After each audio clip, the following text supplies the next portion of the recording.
Alright guys, so ito yun na yung nirepaint natin na subwoofer box. So ang design na to guys is from JBL. So copy lang to guys ha. Yung VRX 918S. Ayun, yung 18-inch ito guys ha. Ayan, so simpleng-simple lang yung box natin. So ang gagawin natin guys, ay tama nga pala. Yung ginamit kong pintura dito guys is elastomeric na lang yung pang top coat natin. Kasi medyo may gas-gas na siya kaya naisipan kong i-repaint na lang. So ito yung pinakaunang subwoofer box na nagustuhan ko, na ginawa ko guys. Ayan, so nakalubog yung mga handle, ayan. Alright, tapos meron din siyang ayan, sa plunger guys, para kung gusto nating i-stand yung mid-high natin, pwede. Tapos, napakasimple lang talaga ang design ng box na to guys, but in fairness guys, malakas siya. Ayan. So, ang gagawin natin ngayon is, lalagyan muna natin ito ng fiber fill para mas, guys, realistic yung tunog niya. Yun, ganun ba yun? By the way, yun. Tapos, nilagyan natin ito ng, ang tawag ito, yung parang foam tape guys. Wow! Ayan, para hindi masyadong nagba-vibrate or yung mga unwanted noise ng screen natin pag nalatag na natin. Ayan, saka rin dito guys. Ayan. So walang masyadong bracing, but okay lang naman since na-observe ko yung tunog nito. Satisfied din naman ako. Ayan, so malakas din siya. Alright. So, lagyan na natin ito ng fiber fill. So, ito yung fiber fill na gagamitin natin guys. So, nabili ko lang to sa mall, sa yung nagbenta ng mga tela. Ayun, sa bintahan ng tela. So, yung isang, I think 1 yard ba to? 1 meter, hindi ko alam. Basta 100 pesos yung roll nito guys. Naka-roll kasi to. Tapos, bali dalawa. I think, kasya naman sa isang box yung isang roll nito.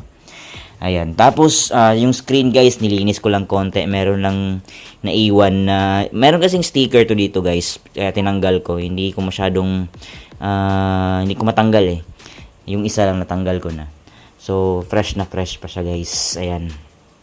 So, nabibili lang to sa online shop guys. Available to. I think nasa mga 1,200 to yung isa. Pero dati nabili ko lang siya ng 1,100. Ayan.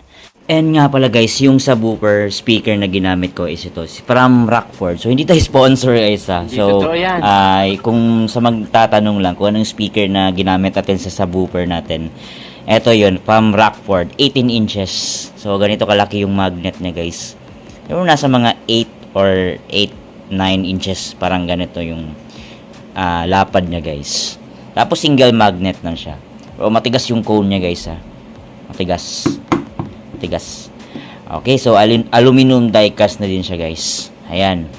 So, mura lang to nung nabili ko to guys. Nasa mga I think 3,500 or parang 4,000 ata, ganun. Oh, okay. Alright. So, start na tayo guys. Alright, let's go. Ayan guys, so hindi ko in-expect na mahirap talaga maglagay ng fiber fill sa loob ng subwoofer box. Ayan kasi bukod sa maliit yung space guys, is masakit yung likod mo kasi nakayuko ka. And tips ko na lang guys, kung maglalagay kayo ng fiber fill, sukatin nyo na lang yung box nyo. Tapos isa-isahin nyo na lang per side yung paglagay ng fiber fill. Ayan guys, so tapos na yung dalawang box natin. Nalagyan na natin ng mga fiber fill. Ayan, so nakabalot talaga lahat guys. Ayan. So walang naiwang bakas. So lahat talaga guys. So at least medyo improved na yung tunog natin sa ating box. Ayan. Pero kung actually guys, kung mas maganda, mas makapal, kahit mga dalawang roll na lang sana. Pero na-underestimate ko kasi. Akala ko isang roll lang per box, pero parang dalawa talaga yung dapat maubos. Kasi may mga part din na medyo manipis. But okay lang yun.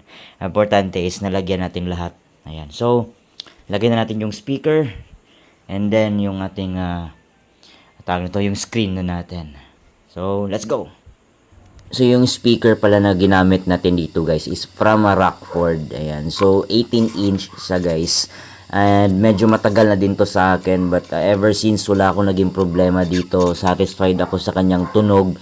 At saka bumabayo talaga siya guys. Ito ay 1,200 watts. Ayan. So, after nyan guys, i-final nyo ng manual ng paghigpit. Para kapit na kapit. Guys, may problema tayo. Tapos na yung isa, no? But dito, kulang ako ng isang tornilyo, guys. Nilagay ko lang naman dito lahat. Actually, magnetic to, so hindi matatapon. But hindi ko alam, guys, kung ba't nagkulang. Tiningnan ko din naman dun sa ibang lalagyan ko ng screw. Wala naman. Okay, dito, hinahanap ko. Wala din dito, guys. Asan kaya yon? Ay, nako. Anyway, sige, okay lang, guys. Bibili lang ako ng isang tornilyo na lang. Ayan, para dito. Alright, guys. So, tapos na yung dalawa. So, ito lang yung kulang, guys. Yung tornilyo dyan. Okay. Right, so takpan na natin ang ating screen.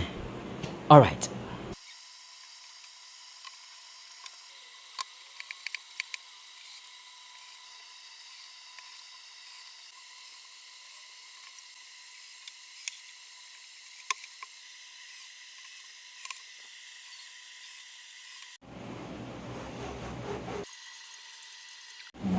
Tuyok-tuyok lang.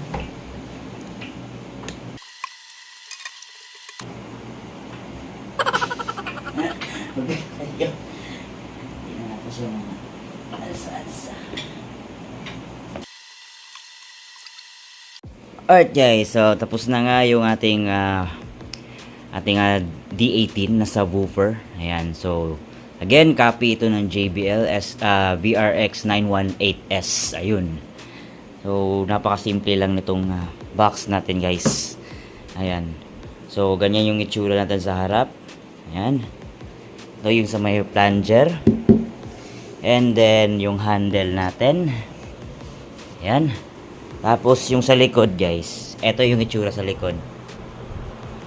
Ayan. So VRX siya pero naging SRX. Ayan. Oo, napakasimple lang, guys. Tapos yung gulong para hindi tayo mahirapan mag-transport, guys. Alright. So hindi ako makapag-sound check ngayon, guys, kasi alas 11 na ng gabi. Bola lang yan. Ayan, so gawan na lang natin ito ng video, guys. Separate video na lang yung ating pag-sound check na to. So hanggang sa muli, mga Call of Duty Lights and Sounds. Alright.